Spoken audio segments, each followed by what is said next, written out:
Rule number 9, assume that the person you are listening to might know something you don't.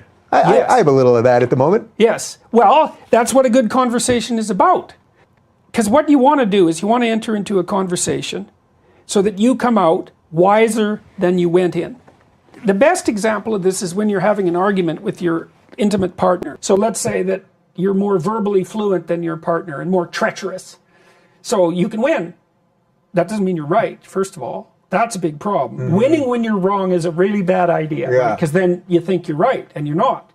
Maybe the person can see things you can't, but can't verbalize them quite as well. It's like, well, you might want to listen. There's the possibility that they're trying to tell you how not to run headlong into a brick wall.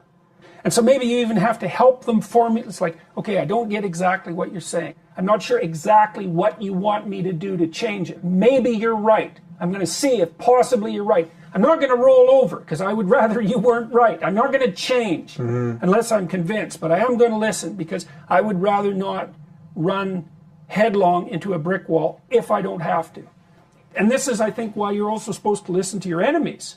Like, they'll tell you all sorts of lies about you. That's not so good. Maybe you'll even get confused about that. But now and then your enemies will tell you something your friends won't. They said 90 things about me that weren't true and like 2 things that were.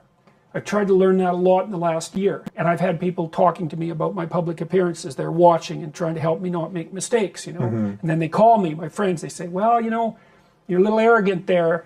You're better when you're not so angry. You know, you're better when you're making some jokes. And I'm listening because, well, I'd rather not have the mistake because the mistakes could be fatal. So it's like, let me know.